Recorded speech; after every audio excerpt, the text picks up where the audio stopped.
A tributária é uma área que ele atua muito fortemente para falar sobre a reforma tributária e já a aplicação em 2026, aí tem um tempo aí de aplicação por parte dos municípios, dos estados, da federação, né? A reforma tributária que substitui cinco tributos: o PIS, COFINS, IPI, ICMS e ISS, pelo tal do IVA, o IVA dual, que será explicado aqui, né, como será essa substituição, que segundo me passam sempre é gradativa, vai avançando, né? Doutor Éder, seja bem-vindo, bom dia, tudo bem? Bom dia, Dirley, bom dia, Rodrigo, demais membros Valdomiro aqui. Valdomiro, Ana, prazer em conhecê-los, prazer enorme voltar aqui à Rádio Cidade depois de bastante tempo. Verdade. Conversar com os amigos. Tem história aí nessa. É verdade. Tem algumas trajetórias, né, doutor? Muito bom, muito bom. Saudades das épocas do esporte, principalmente, né? Hoje se chamar o doutor Éder, ele dá um jeito também de eu gosto muito da área esportiva, né? Então estou sempre lendo, não atuo mais, né? Porque os clubes têm seus advogados e também a geração vai mudando, mas assim, numa eventual necessidade a gente está preparado para discutir, né? Aqueles assuntos longos e complicados de antigamente hoje são um pouco menores, porque os departamentos dos clubes, principalmente de futebol, são um pouco mais preparados, né? Uhum. Então não se faz mais tanta bobagem, se bem que eu vi que na Copa do Mundo foi a Bósnia fez uma besteira e perdeu a vaga para a Itália ontem, né? Não, foi o contrário. Foi a Itália que perdeu. Não. Aí inscreveu um jogador irregular, eu estava vendo agora, e perdeu a vaga, foi eliminada. E aí a Itália herdou a vaga no tapetão. Foi o que eu vi hoje. Não sabia. Vamos conferir aí, Rodrigo Santos. O Rodrigo tá sempre ligado. Dá uma aqui. confirmada aí. Ou é fake, né? Foi o 1º de abril ontem, né? Ou pode ser também. Ô, doutor Éder, eu só para registrar aqui para os mais novos, né?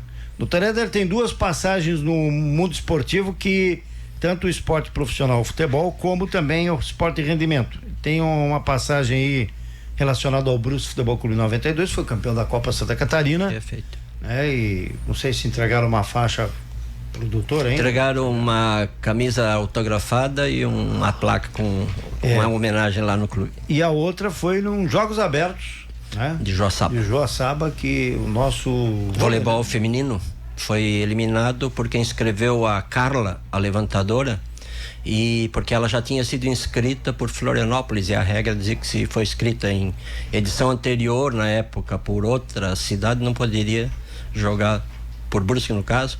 Só que quando ela assinou por Florianópolis, ela era menor de idade e Florianópolis esqueceu de pegar a assinatura dos pais, e aí eu anulei aquela questão e o Brusque voltou para fazer a final do voleibol feminino, que já tinha sido disputada e foi jogado 2 vezes pela primeira vez na história em Santa Catarina. Essas são as coisas, né? Os detalhes, né? Pega lá a letra. O do Brusque foi uma vírgula, né? Tava fora do lugar na resolução. Vamos lá. Doutor Éder, e a reforma tributária, essa simplificação do sistema brasileiro de tributos, né? Já está em fase de aplicação ou ainda não, doutor? Já está em fase de testes, né? Então, o que é a reforma tributária? A reforma tributária é, na minha opinião, a maior revolução no sistema tributário já ocorreu no Brasil desde 1965, quando houve alguma alteração, né, por emenda constitucional. Agora se procurou simplificar o sistema tributário, tornar ele mais justo e principalmente eliminar as desigualdades regionais em matéria de tributação, arrecadação, distribuição de recursos federais, estaduais e municipais. E, para isso, se chegou ao consenso em 2023 de substituir 3 tributos por um tributo só, que na verdade ele é dividido em dois tributos novos, né? Um imposto e uma contribuição. Então nós tínhamos até 2023 e ainda vão continuar, porque é gradativa a substituição, né? Nós tínhamos o IPI, o PIS, COFINS na esfera federal e tinha o ISS na esfera municipal e o ICMS na esfera estadual. Todos esses tributos são extintos, com exceção do IPI. O IPI não é extinto, é uma interpretação que às vezes as pessoas fazem, mas não foi extinto. Eu já explico, né, o que vai acontecer com o IPI. É substituído pelo chamado IVA, Imposto sobre Valor Agregado, que é o imposto sobre consumo. Então, o que acontece? A grande revolução: não se tributa a produção e a distribuição, em tese, né? E se tributa o consumo no final da cadeia, que o sistema brasileiro é o sistema não cumulativo, né? Então, eu não sei se eu já posso entrar no assunto explicando o que significa isso. Porque a questão da reforma a gente vai conversando e os assuntos vão vindo, né? Então, como é que funciona o IVA? Nos Estados Unidos, por exemplo. Nos Estados Unidos, eles têm o IVA que ele é monofásico.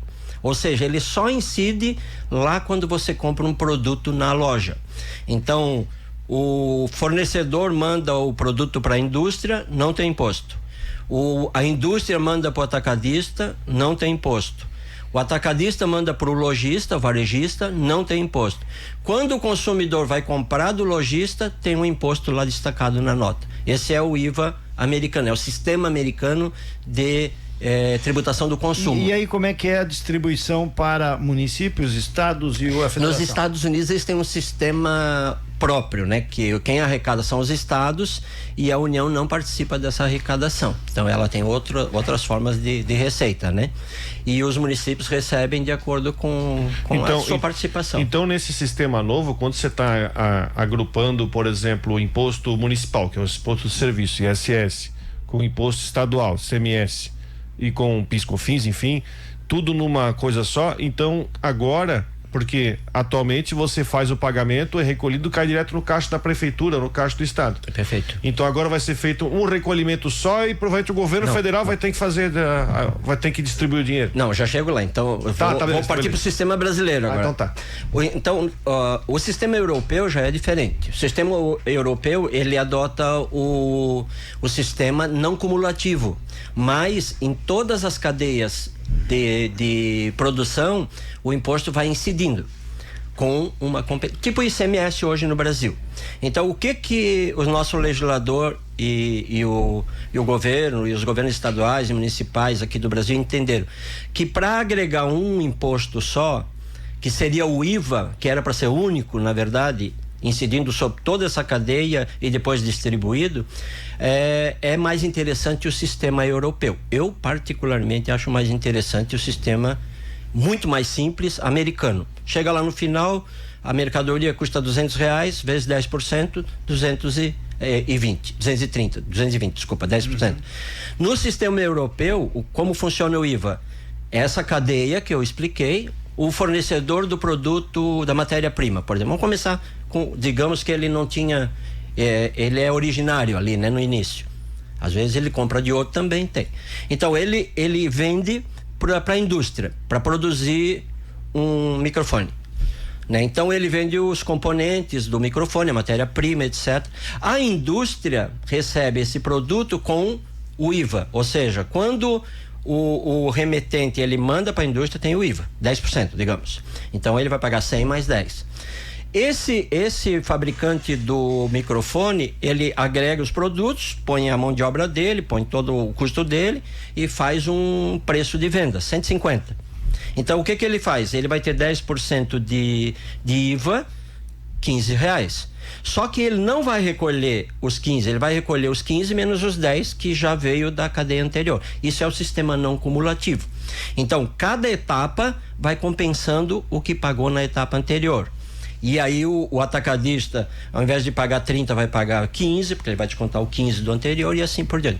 O Brasil entendeu que o melhor sistema para adotar um tributo, que é uma diferença entre imposto e contribuição, seria o sistema europeu, que é o sistema não cumulativo. E aí o que se criou? A ideia de um imposto único, da ideia de ser um apenas, mas na discussão no Congresso, começou a se falar sobre princípio federativo, perda de autonomia dos estados e municípios, e aí se criou IVA dividido em 2 tributos. E aí se criou o IBS, que é de competência federal, que é o Imposto sobre Bens e Serviços, de competência estadual, que ele vai substituir o ICMS e o ISS num imposto só. E se criou a contribuição social, que é a CBS, também sobre bens e serviços, que é de competência da União, que vai substituir o PIS e a COFINS, que hoje são sobre receita, e mais o IPI, mas o IPI não é extinto, ele é reduzido a 0. Por que o IPI não foi extinto? Por causa da Zona Franca de Manaus, por causa da concorrência da Zona Franca de Manaus com produtos internos. Então o governo pode tributar esses produtos pelo IPI, ele não fica extinto. É uma preocupação minha, no caso, porque o Brasil, a política é muito volúvel, né? Então daqui a 2035 pode chegar o novo governo que tiver, os deputados e senadores dizer o seguinte: não, vamos colocar a alíquota 0 do IPI para 5%. Então nós não estaríamos tendo a substituição definitiva do IPI. Ele é nessa previsão agora, ele não vai incidir, é 0. Alíquota 0. Então, o fato gerador ocorre, mas o tributo não é cobrado. Agora, aonde que entra nesse IVA o recebimento à parte dos estados e dos municípios, principalmente? Porque dos debates que foram muito grandes eram relacionados aos municípios pequenos. Sim. Que esses não acabariam não recebendo mais,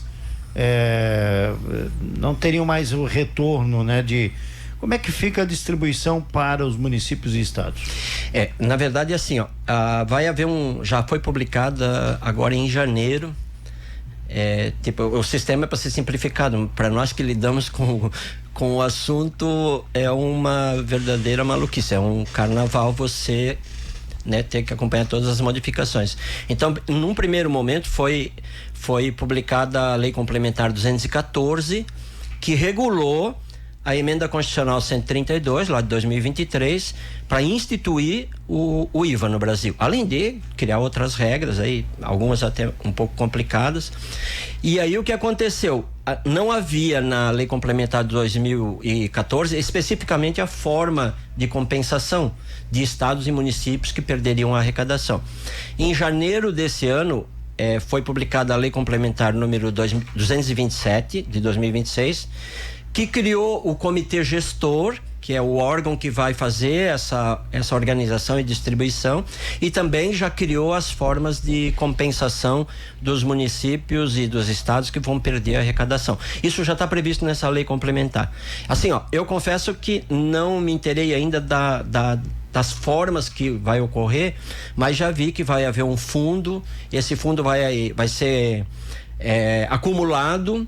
Tipo, quando o município ou o estado tiver uma dificuldade ou for verificado pelo comitê gestor dos tributos do CBS, da CBS e do IBS, de que houve realmente a necessidade de fazer a distribuição, o valor de dinheiro nesse fundo, que seria como o fundo esse dos bancos aí que o Vorcaro andou... O FGC? Isso, uma coisa parecida, mas tributária é bem complicado, bem mais diferente. Então esse fundo vai fazer a compensação. Hoje em dia os municípios, eu acho até mais interessante, porque os municípios têm que ir a Brasília pedir com pires na mão, né? Claro que isso não vai deixar de existir, porque determinados investimentos ainda vão precisar de recursos federais, mas assim fica bem mais justo, porque quem perde a arrecadação vai ter compensação. Isso já está previsto nessa lei complementar, que na verdade não é de interesse do contribuinte, é de interesse dos municípios e dos estados, né? Doutor Éder, a pergunta é a seguinte: a gente sempre ouve falar em reformas e falando em tributo, parece que as reformas nunca são o suficiente ou ideais, né? Primeiro, porque os governos, o estado não pode abrir mão de receita. Esse já é um problema, um grande pepino, né? Não é só chegar e reduzir, enfim. Aí a gente percebe que vira e mexe, faz-se uma reforma aqui, junta ali, e na verdade parece que se reduz apenas nomes, né? Porque no geral, assim, tem a sensação de que cada vez mais se paga mais imposto. É possível, aí eu pergunto na sua visão com alguém que compreende bem do assunto, é possível de se fazer um enxugamento e ir mais além do que essa reforma, se teve um avanço, mas no sentido de realmente enxugar, ao invés de juntar imposto, que no final das contas para quem paga fica a mesma coisa, né? A senhora acha que é possível de se fazer isso? Na verdade, Valdomiro, assim, só existe possibilidade de reduzir tributos se houver uma reforma muito grande do próprio Estado, né? Administrativa, exatamente. Né?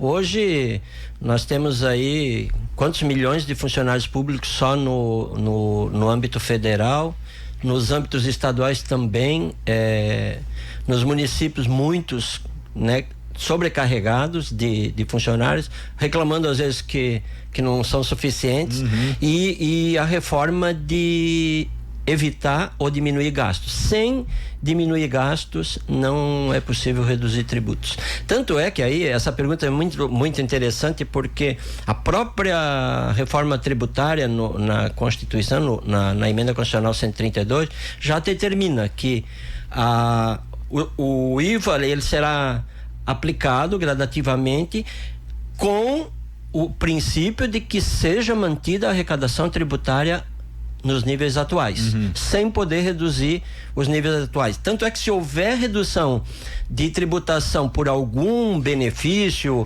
alguma situação que for criada pelos estados, pela União ou pelos municípios em relação a esses dois tributos, tem que haver uma compensação com outra, ou aumento de um outro, ou alguma compensação. Então, a previsão de diminuir tributos não está nessa reforma. Pelo contrário, é manutenção dos níveis de arrecadação.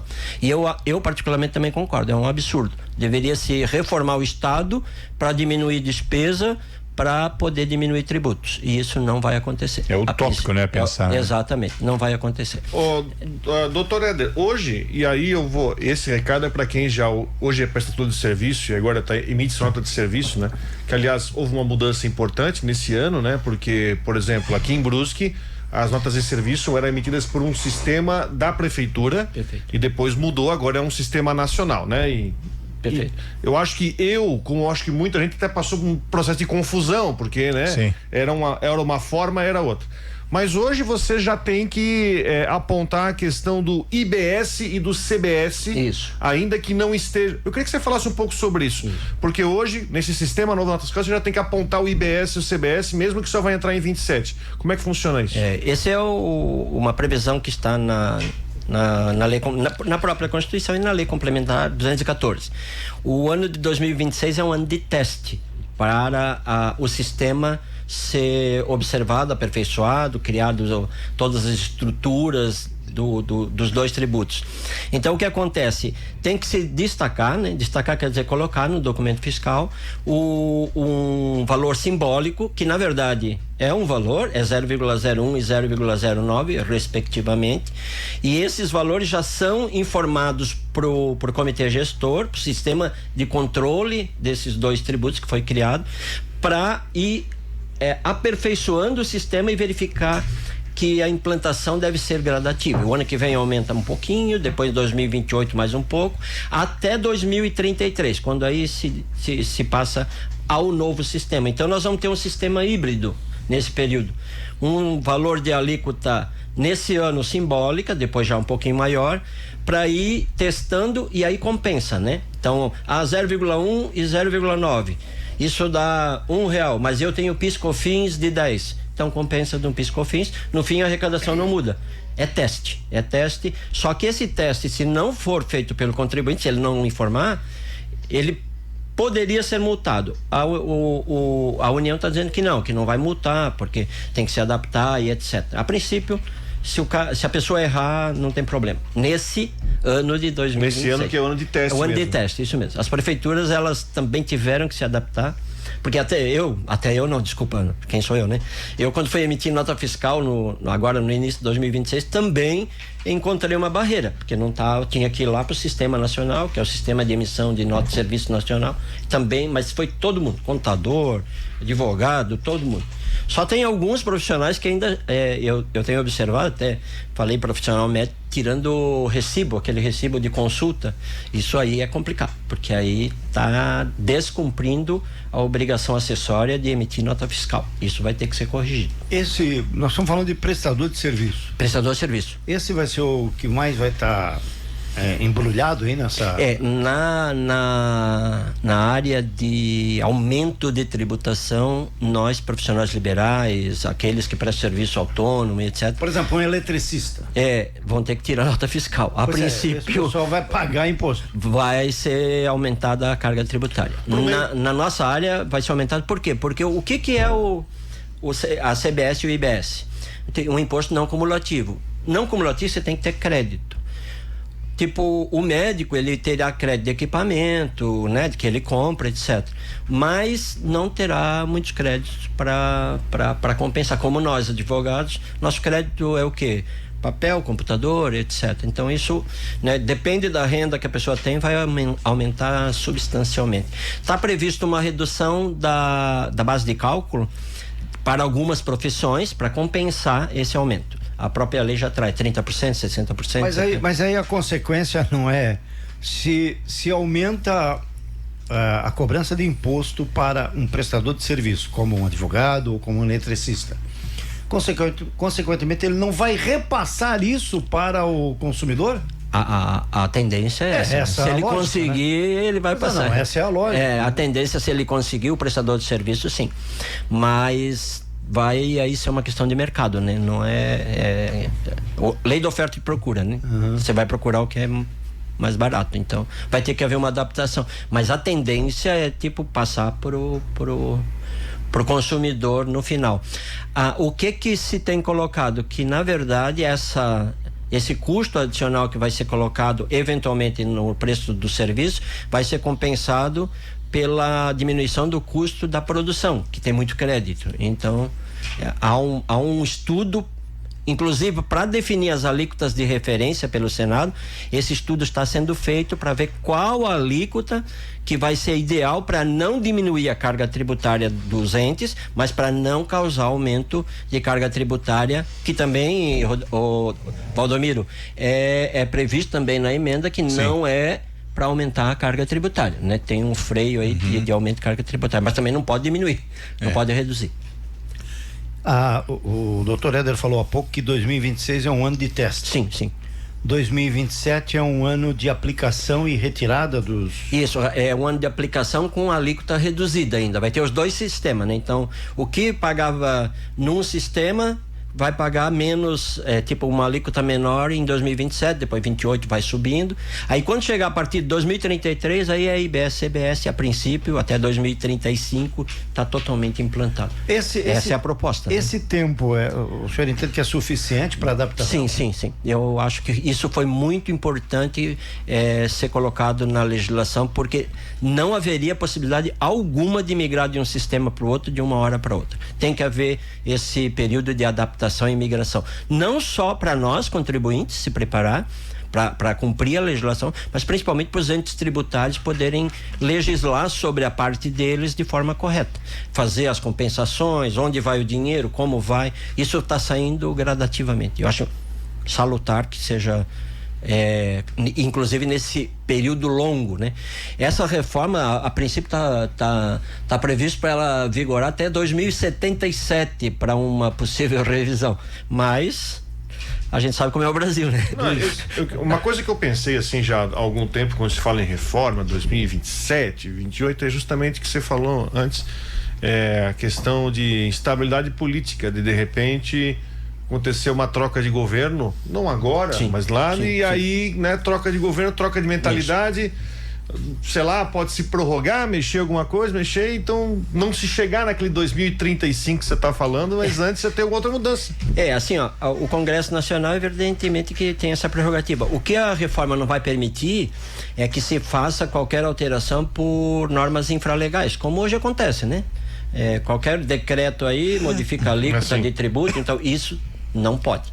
Então há uma segurança contra a aplicação do sistema, da base de cálculo, do que vai ser tributado, quando. Então isso é seguro. Claro que se o Congresso daqui a pouco se reúne e faz uma emenda constitucional nova, né? Porque a emenda constitucional é um instrumento para mudar a Constituição. Chamada PEC. Vai mudar a PEC.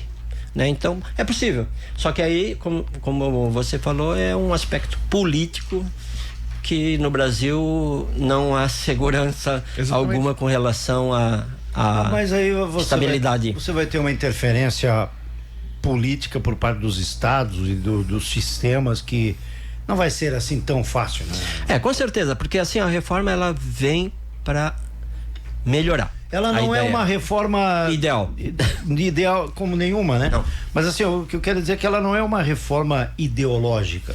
Não, princípio não. É de Estado, né?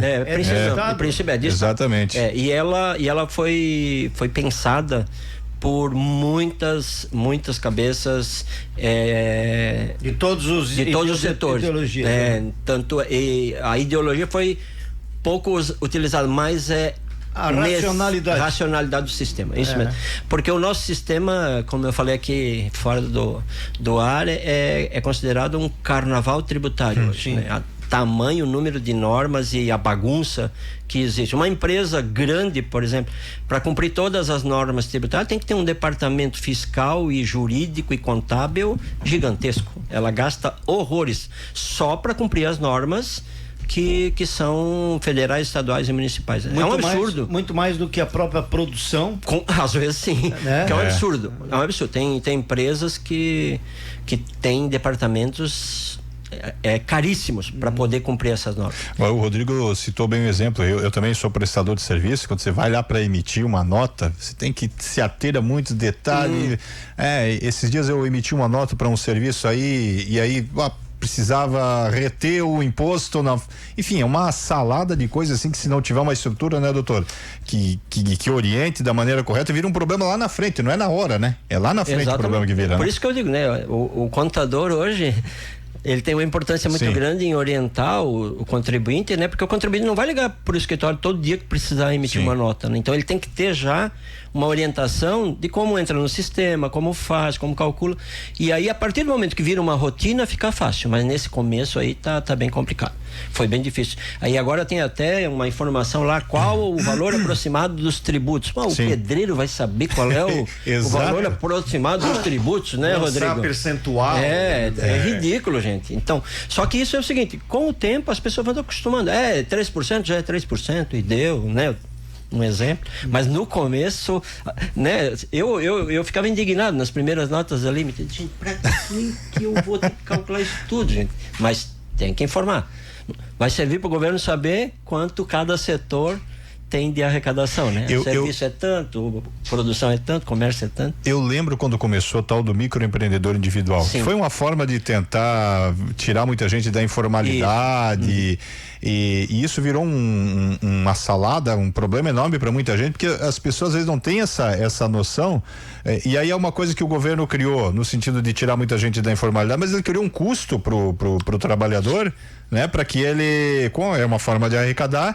E o sujeito, se ele não tiver antenado, ele vai ter que contratar um contador para poder, quer dizer, é uma coisa louca, né? Exatamente. A MEI não é de graça, né? A MEI era para ser um sisteminha bem simples, né? Mas no fim não é simples, é bem mais simples que o normal, mas ainda assim ele vai precisar de auxílio, porque não tem como. Não tem como. A minha filha, ela trabalha com desenho animado, ela quando estava no Brasil, ela tinha uma MEI, né? Quando começou, ela me ligava todo dia para perguntar o que fazer as coisas, porque não dá, não conseguia, né? Mas é isso mesmo. A ideia da reforma tributária é simplificar. Se vocês pegarem, eu tenho aqui trouxe até só para mostrar o número de normas que tem já na reforma e as alterações em 2026. Já dá para ver assim, vai simplificar, mas até chegar lá vai ser um longo caminho, né? Um longo caminho. Só para vocês terem uma ideia, de 1988, quando a Constituição foi promulgada no Brasil, até esse ano de 2025, quando a reforma começou a ser implantada com a lei complementar 214, 46 mil normas tributárias foram editadas no Brasil. Nossa, é muita coisa, né? Dá para crer nisso? Que é isso? É um absurdo. É por isso que eu digo, porque no ano que vem, com um novo Congresso, que isso vai ter eleição, que haverá sim um novo Congresso, eu começo a pensar que vamos ter mais mudanças. A princípio não, porque tem um freio até 2033, mas vai haver alteração. Com certeza. Né? Tipo, foi criado a contribuição.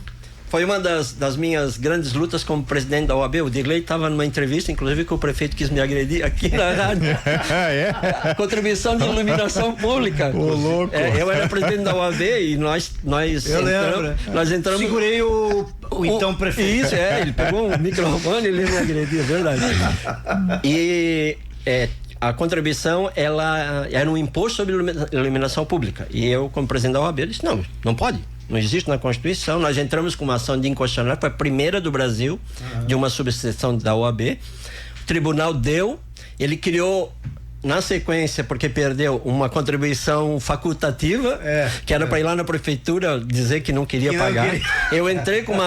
Nós entramos com uma nova ação de inconstitucionalidade, ganhamos de novo, aí não tinha mais o que fazer, não tinha mais contribuição. Eu vou dizer que hoje eu sei que vocês se falam de boa. Sim. O Ciro Rosa. Ciro Rosa, sim. Eu fui mais ou menos o cara que ficou. Foi apaziguou. Era lá no centro. Tava o Ivan Martins, ele e você, né? Ele ficou bravo. Mas como é que eu vou pagar a iluminação pública? Que vira. Então criou também a reforma. Agora a contribuição sobre iluminação pública na reforma, viu, Rodrigo? Alterações, né? Já em 2026. Ela agora é contribuição para o COSIP. COSIP. É a COSIP hoje. COSIP. Para financiamento do serviço de iluminação pública e equipamentos de segurança pública agora. Então, porque contribuição tem que ter um destino, né? Não pode usar para qualquer coisa. Então, agora, essa contribuição nova, os municípios vão ter que regular para comprar câmera, equipamento de segurança. Eu achei interessante. Já é uma possibilidade dos municípios investirem em segurança pública também, né? Tá vendo? A conversa com o doutor Éder sempre ela flui muito e dava para fazer já dois. Dá para fazer 2 programas, 3 programas. Para reforma uns 20. E para quem cozinha, seria quanto? Se vocês quiserem, a gente pode cozinhar e fazer o papo, né, Rodrigo? O doutor Éder, o Rodrigo já sabe disso. Eu participei do programa dele. Doutor Éder, ele é um sujeito vocacionado para a cozinha. Ele trabalha aí em eventos da Rede Feminina de Combate ao Câncer, né? Faz aí a filantropia dele. Quem me lembrou foi o Tiago Osório, que mandou um abraço para você. Gente boa pra caramba. Que é bom cozinheiro, Rodrigo. Já provou alguma? Várias vezes. Sim, eu participei de um programa. Deu até uma situação engraçada, lembra, Rodrigo? Ele chamou. Lembra disso? Ele chamou um brownie. Sim, conto pra todo mundo. Ele chamou um brownie que eu fiz na televisão, bem elaborado, de nega maluca. Levou uma bronca em público. Tu lembra disso? Lembro disso. Pô, essa nega maluca tá lembrava disso. Que nega maluca? Lembro. Lembro. Foi chamar meu brownie de nega maluca. Aí não. É verdade. Boa. Quando o Rodrigo dá esse sorriso, é porque foi bom. Foi. Muito legal. Me surpreende que tu lembra disso. Eu lembro muito bem dessa parte. Levou uma bronca em público. Doutor Éder, muito obrigado, viu? Muito obrigado também, gente. É um prazer enorme. Quem não conhecia, mas sempre estar aqui com vocês na rádio, sempre foi para mim um prazer muito grande. Gosto muito de vocês. Muito bem. Bom dia a todos.